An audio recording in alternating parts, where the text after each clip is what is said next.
Olá, bom dia, turma 232 do Colégio Romano Santa Marta. Sejam bem-vindos. É sexta-feira, hoje dia 17 de julho. Estamos indo aí para o final, da metade para o final do mês, né? Hoje um dia que está super cinza, espero que abra um sol à tarde, bem úmido, né?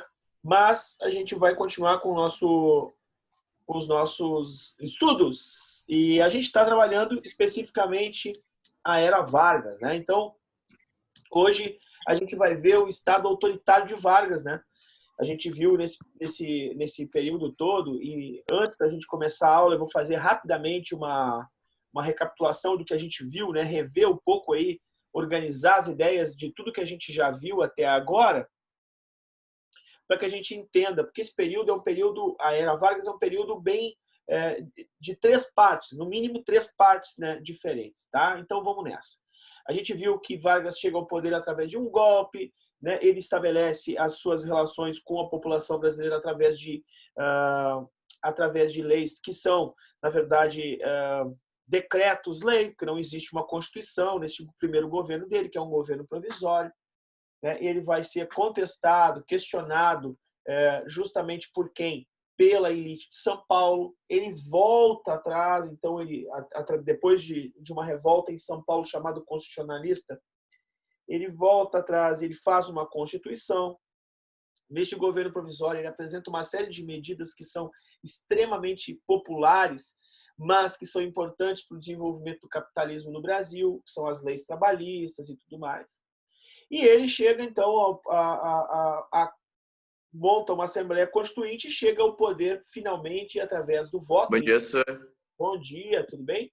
Ele chega Tudo através do bem? voto indireto lá no governo, que é chamado de governo constitucional. Então, o primeiro governo vai de 30 a 34, o segundo governo vai de 34 a 37. E é justamente em 1937, então, nesse governo, que é chamado de governo constitucional, que o Brasil está muito dividido. A gente viu isso na nossa aula passada.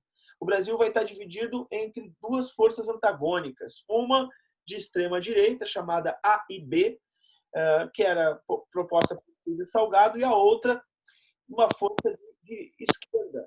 Tudo bem, Kelvin, querido? Que era a força de Luiz Carlos Prestes. Oi, senhor. Bom dia. Bom dia. Nós temos, então, aí, neste governo, que é o governo constitucional, um governo que tem uma Constituição, que o voto é secreto, é uma Constituição que reviu, né, e confirmou todas aquelas leis trabalhistas, uma Constituição que dava direito da mulher ao voto, claro que dentro daquela característica, né, gurias, que eu falei na aula passada, o voto feminino era um voto que era condicionado a uma autorização masculina. Então, extremamente patriarcal.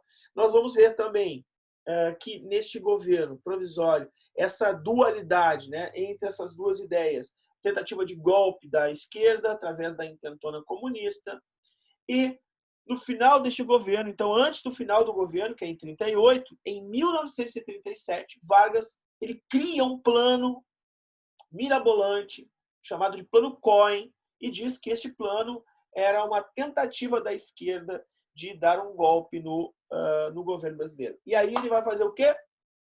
Ele vai dar o golpe do Estado Novo. E é justamente aí que nós entramos, né? Nós vamos ver, então, quais são as características deste governo de Vargas, que é o último período de Vargas aí na década de 40.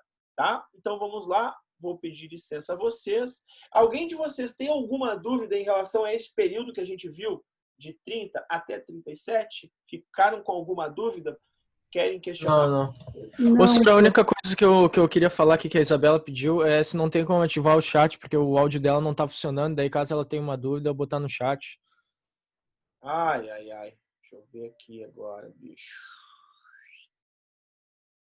Reações? Não. Bate-papo.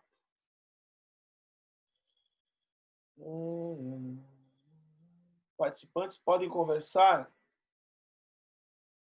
Todos. Deu. Eu acho que deu agora.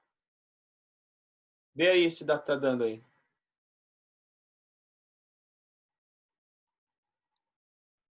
Aham, tá dando pra botar já.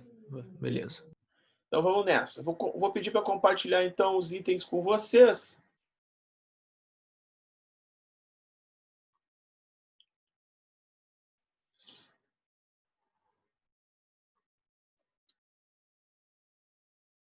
Então vamos lá.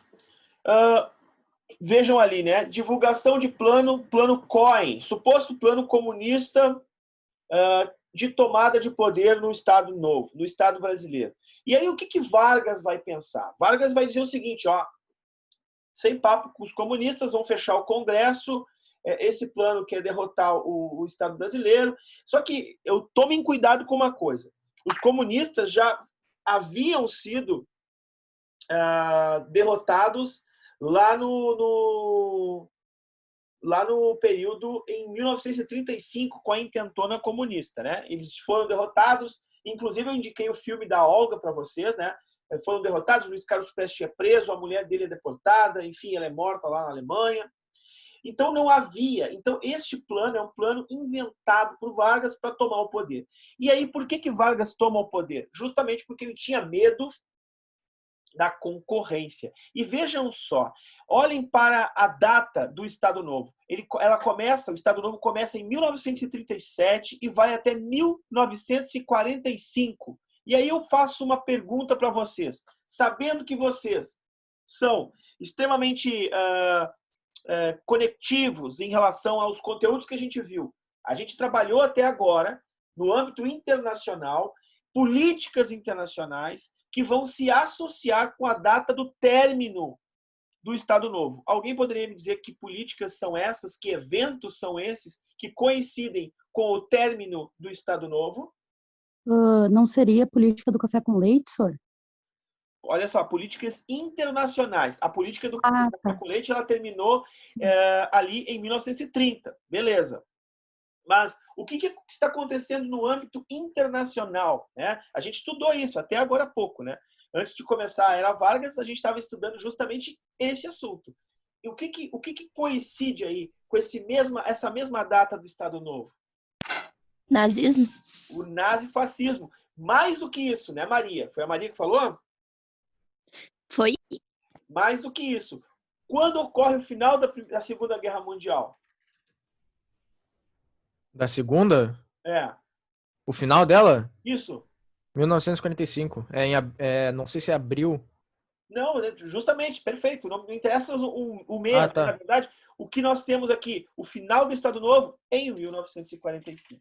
Então, vejam bem, 1945 é o final da Segunda Guerra Mundial, na qual o Brasil participa da guerra, a gente viu isso, né?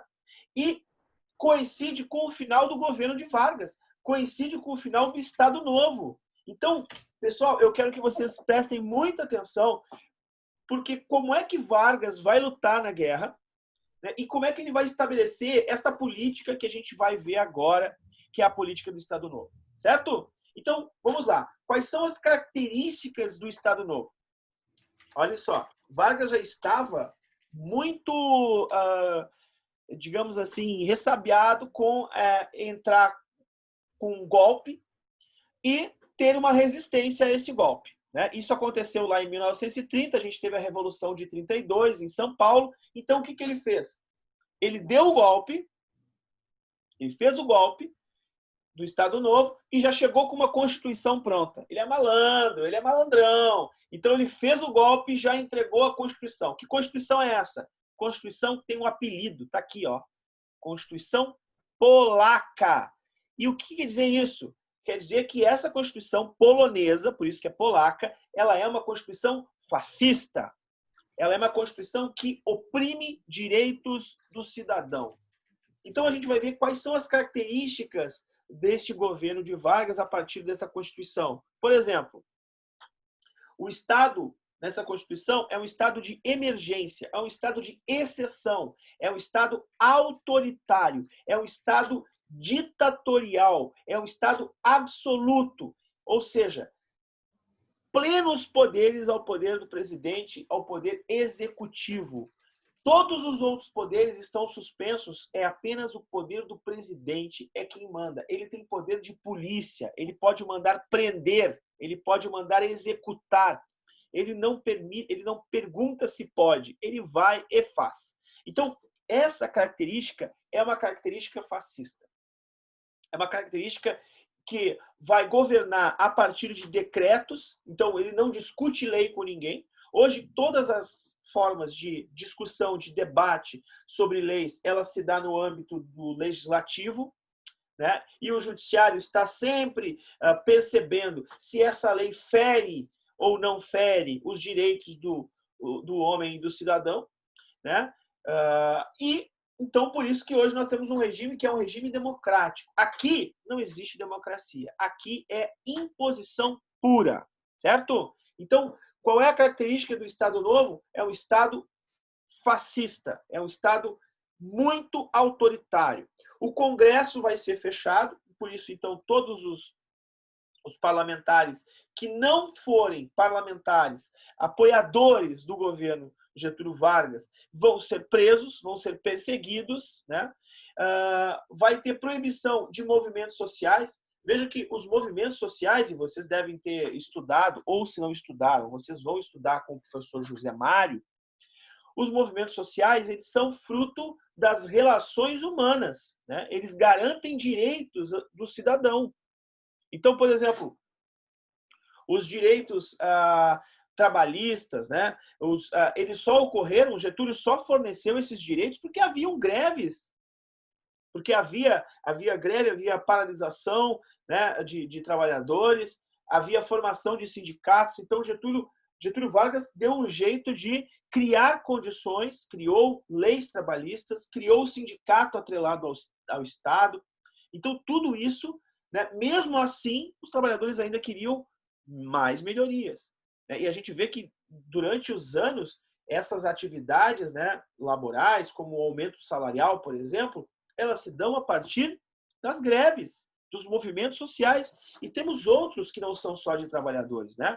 Nós temos movimentos muito importantes hoje no Brasil, que é o movimento social da mulher, né, que são os movimentos feministas que garantem a sua legislação, a sua participação, né, no mercado de trabalho, em direitos iguais, né, ou direitos que competem a ela, a mulher. Nós temos os direitos, a luta, por exemplo, do movimento negro, que a gente está vendo que está ocorrendo no mundo, né, uma campanha sensacional sobre vidas negras importam. A gente tem um movimento LGBT que é um movimento também que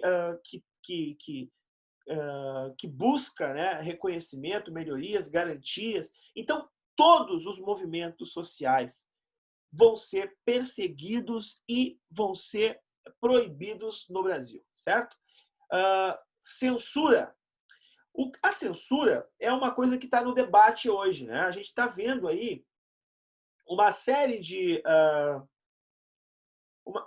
notícias sobre o questionamento das leis, né? Ou seja, das proibições. A gente tem visto que está no Supremo Tribunal Federal, inclusive, um processo, né, sobre as chamadas fake news. A gente deu um jeito de chamar isso, né, de notícias falsas, fake news, né, americanizar isso, né? Mas vejam só, as notícias falsas, elas sempre existiram. As notícias falsas era o usual, sempre foi usual entre os estados, entre os governos, tá, gente? Isso sempre existiu. O que nós estamos vendo hoje, estamos vivenciando hoje, é o advento do quê? É o advento da proliferação muito mais rápida de notícias falsas, e não é só o governo que cria essas notícias falsas. O pior é que somos nós que colaboramos com isso, né? Então, nós criamos muitas notícias. Cara, olha só, a minha tia lá do interior, que é uma senhora já com 78 anos, me mandou a cura do coronavírus pelo WhatsApp, velho. Ela me mandou. Cura é a base de suco de limão, né, senhor? Justamente, cara. Porra, meu.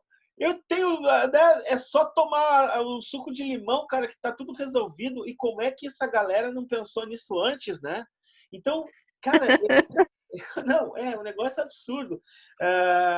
Bom, limão faz bem, né, cara? Vitamina C, coisa boa, né? Mas ela não vai curar o coronavírus, entendeu?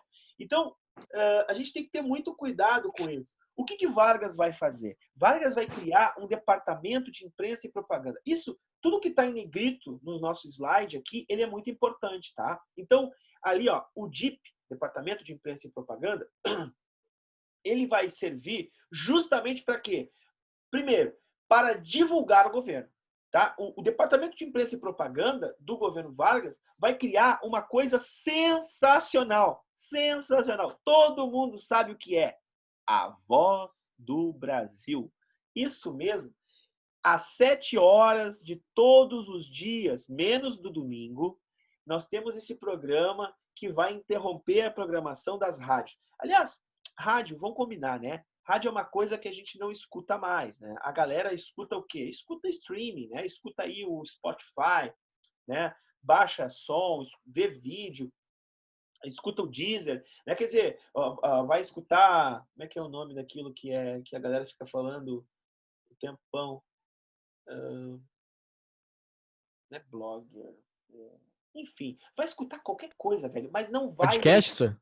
Podcast, querido, esses nomes tudo americanizados, eu não estou sabendo muito bem, o podcast. Então, vejam só, todas essas formas de comunicação que nós temos hoje, né, são formas que vão deixar o rádio minimizado. Agora, pensem comigo, na década de 30, 40, cara, quem tinha um rádio, primeiro que não tinha TV.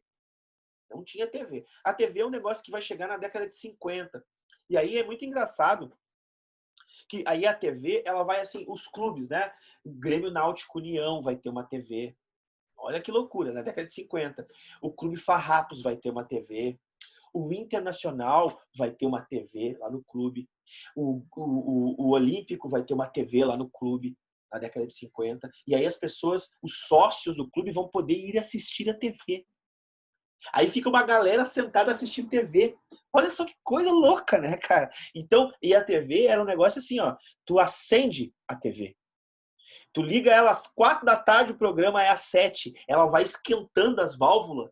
E é uma TV imensa. Não pensa que é uma TVzinha pequenininha. É uma baita uma TV. Ela acende as válvulas e vai acendendo. Tanto é que a minha avó falava, não sei de vocês, assim, ó, apaga a TV, acende a TV, apaga a TV. Quer dizer, como assim apaga e acende?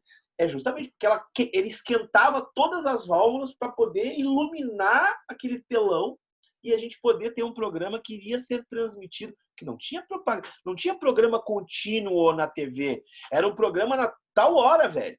E aí tu tinha que ligar a TV e esperar para o programa vir ao ar. Então, antes disso, era o rádio. O rádio era... Tu tinha um rádio em casa, o rádio era do tamanho da tua bancada aí, sei lá, do teu guarda-roupa. Ele ficava no meio da sala, toda a família ficava em volta do rádio e a gente ficava escutando o quê? Rádio novela. Aí ficava os barulhos assim, ó. Oi, lá vem ele! Oi, não sei o quê. Cara, isso, a imaginação da galera a milhão. E as pessoas tinham livros sendo lidos no rádio, que era sensacional. Então, imaginem a hora da notícia, a Voz do Brasil. Cara, é o presidente que está entrando na minha casa. É a voz do presidente. Cara, isso era um negócio que no imaginário das pessoas era fenomenal. E a partir daí, o Departamento de Imprensa e Propaganda iria massificando a ideia do líder máximo, do cara escolhido pela população, do cara que quer o bem do povo, da perseguição aos movimentos sociais. Então, vejam que toda essa que eu estou fazendo assim, toda essa encenação para que vocês percebam a importância do Departamento de Imprensa e Propaganda em censurar e propagandear as ideias de Getúlio Vargas. E como é que ocorria a censura? Por exemplo, jornais, revistas, teatro, né? Então, peças teatrais, programas de rádio, tudo isso era fiscalizado antes de ser divulgado, antes de ir ao ar. Por quê? Caso alguma dessas atividades fosse de encontro, né, ou fosse contra o que o governo estava fazendo iria ser censurado, iria ser tirado do ar, iria ser proibido de ser divulgado. Música, o samba, então, gurizada, o samba, primeiro que o samba é música de negro, e o negro era perseguido, entendeu? Então, o samba ele vai ter uma característica de ser contraventor, né? Quem escuta samba é contraventor. É vagabundo, né? É cara que quer o mal do Estado. Então vejam que algumas coisas acontecem hoje que são bem semelhantes, né? Com o funk, por exemplo, né? Já viram?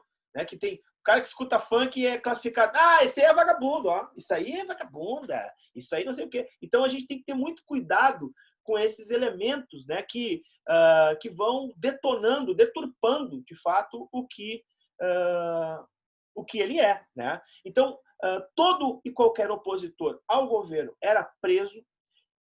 As Forças Armadas, isso é um elemento fundamental, porque isso também está em discussão hoje, né? Então, eu falei das fake news que estão em discussão hoje, eu falei e estou falando das Forças Armadas. Qual é o papel das Forças Armadas em um país? O papel das Forças Armadas em um país não é fazer o papel de polícia interna no país. Nunca foi. E nunca será. O papel das Forças Armadas não é regular a justiça, regular executivo, regular legislativo. Não. As Forças Armadas têm um papel fundamental no país porque elas são responsáveis pela segurança nacional, segurança das fronteiras, segurança externa. Então ela serve como ela tem um papel definido no Estado. Para a segurança interna dos países, nós temos o papel da polícia civil. Por isso que a polícia é civil e não militar. É muito simples, né? Tanto é verdade que olhem a tragédia que aconteceu no Rio de Janeiro. Todo mundo lembra disso. Um músico com a família vinha de carro, passou a barreira da polícia, não percebeu a ordem de parar e levou 80 tiros no corpo. Tipo, não foi um tiro assim, tipo, para, tá! Não, para, tá. Cara, é um negócio absurdo. Uma pessoa que leva 80 tiros direto no corpo. Porque foram 240 tiros. 240 balas, rajadas de balas. O corpo dele conseguiu absorver 80. As outras pegaram no carro, pegaram inclusive num papeleiro, né, que estava lá, que morreu depois também. Então vejam, galera, é inadmissível. E era uma gurizada do Exército. Então, o Exército não tem preparo para fazer o quê? Para fazer a segurança interna de um país. Ele tem preparo para fazer a segurança externa. E, quiçá, fazer a segurança externa, né? A gente não sabe também, né? Mas o fato é que esse incidente mostra todo o despreparo, né, do Exército para segurança civil. Isso cabe à polícia. Agora, se a polícia também não é uma polícia bem preparada, e a gente sabe que a gente está falando, ultimamente a gente tem visto isso, né? Aí é outro papo. Aí o Estado está falhando também, né? Porque o Estado tem que preparar bem a polícia, principalmente psicologicamente e financeiramente. Muito bem, simpatia ao fascismo. E aí, na simpatia ao fascismo, eu vou pedir licença para vocês para mostrar um videozinho que simboliza essa simpatia ao fascismo que a gente vai ver agora. Que videozinho é esse? É o videozinho da queima das bandeiras estaduais.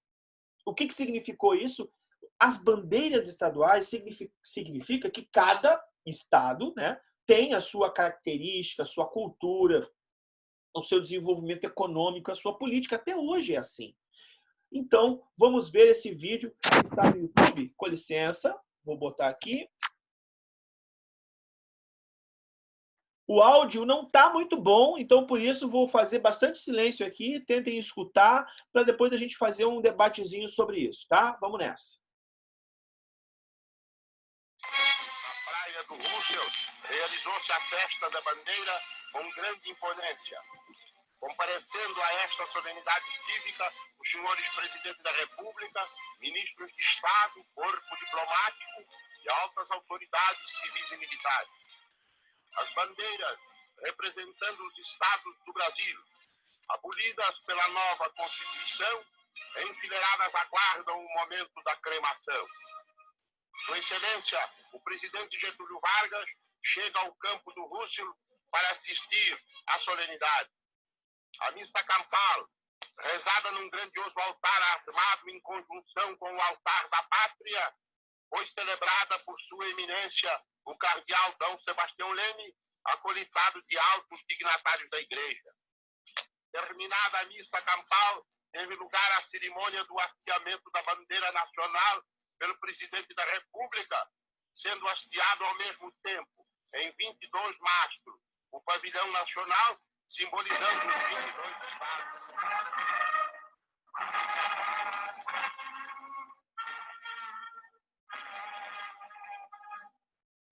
Em uma tira é feita a cremação das bandeiras estaduais. Temos motivos de sobra para encarar os dias futuros com optimismo e confiança. Atravessamos períodos difíceis no passado, com as forças dispersas e malbaratadas, as rivalidades regionais e as instituições inadequadas aumentavam a desorganização política e administrativa. Abolimos as bandeiras e escudos estaduais e municipais, os hinos regionais e os partidos políticos. Tudo isso se fez visando consolidar a unidade política e social do Brasil, em uma época em que tais medidas pareciam temerárias.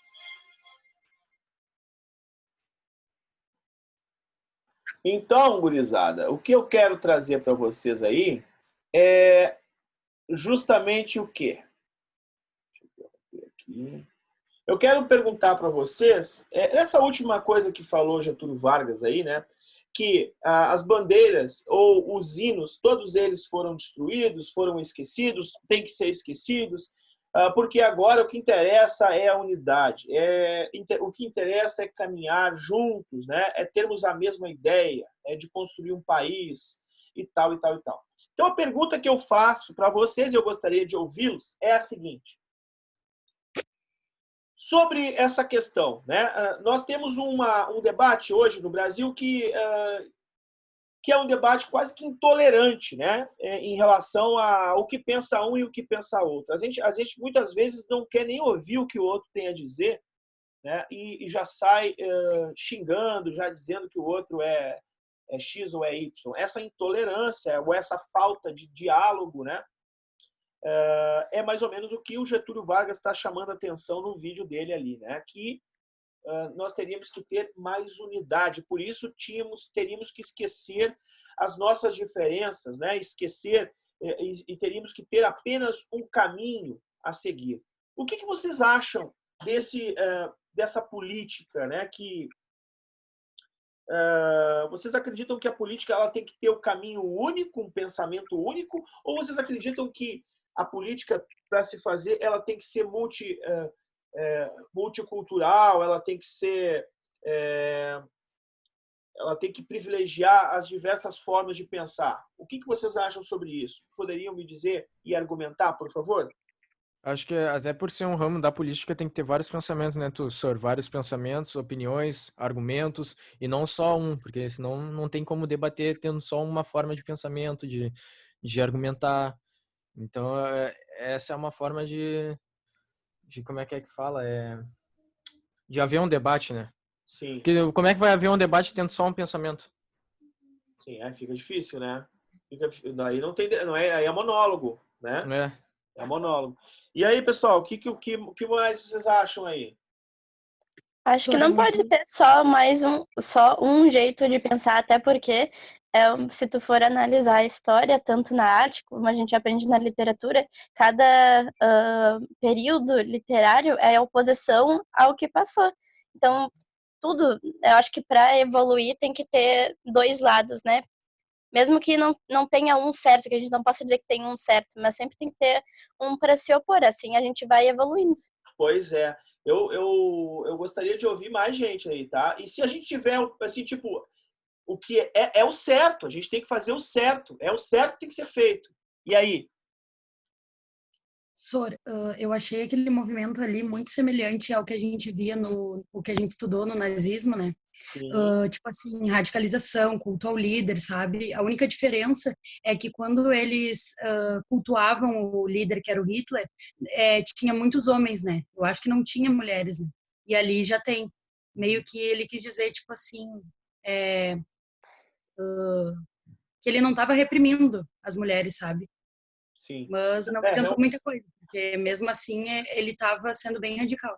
sim, não, a gente tem que entender que o Vargas ele vai incluir a mulher na Constituição de 34, né? E, apesar de terem mulheres que estão participando ali, isso é muito do político populista, né? Ele vai estabelecer uma rédea. O que é isso, né? Um controle também, né? Quer dizer, não vai pensando que tu tá, né, livrezinho, que tu não estás livrezinho. E todas as falas de vocês aqui vieram, né, ao encontro do que a gente realmente está estudando, que a gente viu, né? Quer dizer, a preocupação em estabelecer um diálogo, e o diálogo, como falou aí o Júlio, ele pressupõe no mínimo duas pessoas, né? Então, para eu ter o diálogo, eu tenho que ter outra pessoa, né, falando comigo, né? Eu tenho que ouvir a outra pessoa. Isso não quer dizer, né, Brenda, não, Maria, né, enfim, que eu tenha que concordar com o outro. Né? O fato é que eu tenho que ouvi-lo para questioná-lo ou para mudar a minha opinião. Né? Mesmo não concordando com o outro, eu tenho que ouvi-lo.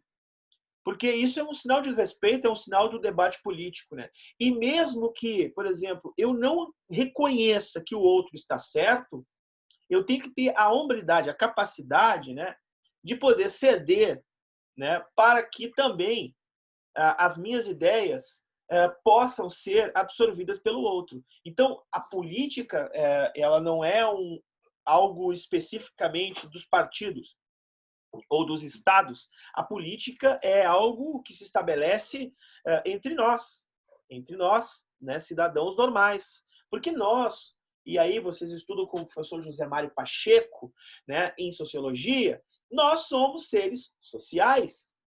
E se nós somos seres sociais, nós temos que aprender a conviver em comunidade, aprender a viver com as nossas diferenças, aprender a viver com as nossas formas de ver o mundo, de organização. Né? Então, é isso, gurizada. Eu acho que é importante fazer esse debate, porque naquele momento histórico, eu acho que o Brasil viveu um momento de exceção, o primeiro momento de exceção, e que é muito perigoso, né? E que às vezes a gente, quando se pega, a gente está caminhando para um lugar assim, o que é mais perigoso ainda. Tem um cachorro por aí. Ó. Então, continuando aqui, ó, o cachorro aí, é o cachorro. Continuando aqui, era tão fascista o governo de Vargas que ele vai mandar fechar o quê, gente? Ele vai mandar fechar a A e B. Vejam ali, ó, Ação Integralista Brasileira, do Plínio Salgado, que é fascista, o cara era fascista, vai ser fechada a A e B. Este cara vai ser deportado para Portugal, e aí nós terminamos as características do governo ditatorial de Vargas no Brasil, características internas, certo? Então agora eu queria, com vocês, olha aqui, ó, queria que vocês copiassem esse termo aqui, ó, política internacional pragmática. Política internacional pragmática. Eu quero que vocês deem uma lida sobre isso, tentem discutir sobre isso, tentem ver o que isso significa. Por quê? No nosso próximo encontro, que é segunda-feira, nós vamos discutir quais são as políticas internacionais de Vargas. A gente viu que, internamente, Vargas se coloca enquanto um ditador, ele se coloca enquanto um regulador do Estado, regulador das pessoas, ele proíbe a proliferação de ideias, organização de movimentos, ele acaba com as diferenças, entre aspas, dos estados a partir deste ato, que é um ato cerimonial da queima das bandeiras. Porém, o Brasil tem um comportamento internacional diferenciado. E que comportamento é esse? Vargas vai usar da malandragem política para se relacionar, ora, com os aliados, Estados Unidos, Inglaterra, França e a União Soviética, que são os aliados, e se relacionar com os nazistas, Itália, Alemanha, né, e Japão. De que maneira? Ele vai buscar sempre, através de uma política pendular, ora aqui, ora ali, buscar recursos para o desenvolvimento industrial do Brasil. Então, ele vai levando, assim, nessa malandragem, até o momento em que acontece um evento, que ele vai ter que tomar uma decisão. Ele é colocado nas cordas e perguntam a ele, e aí, Magrão, qual é que é? Ou tu não é. Tu não pode ficar nessa de vai aqui, vai ali. Então, essa política pragmática de Vargas, ela é muito interessante, porque ela vai desenvolver, de certa maneira, alguns recursos industriais no Brasil, vai projetar o Brasil também para com esses países, né? E nós iremos ver isso no nosso próximo encontro. Por isso que eu gostaria muito que vocês lessem o capítulo, principalmente sobre a política pragmática, né? Para que vocês entendam e me ajudem aí na nossa próxima aula a ver quais são aí as diferenças e quais são as políticas que nós vamos ver o Brasil tomando na Segunda Guerra Mundial. Tá certo, pessoal? Conseguiram entender, então, as características do Estado Novo de maneira interna? Então, vamos recapitular rapidinho, que falta 1 minuto para terminar a aula. Beleza. Constituição polaca, Estado autoritário, decretos-lei, política de perseguição, criação do Departamento de Imprensa e Propaganda e política pragmática internacional, que nós vamos ver na próxima aula. Sextou! Um beijo! Se cuidem! E a gente se vê segunda-feira. Valeu? Feito. Beijo, senhor. Tchau, tchau, gurizada. Até mais.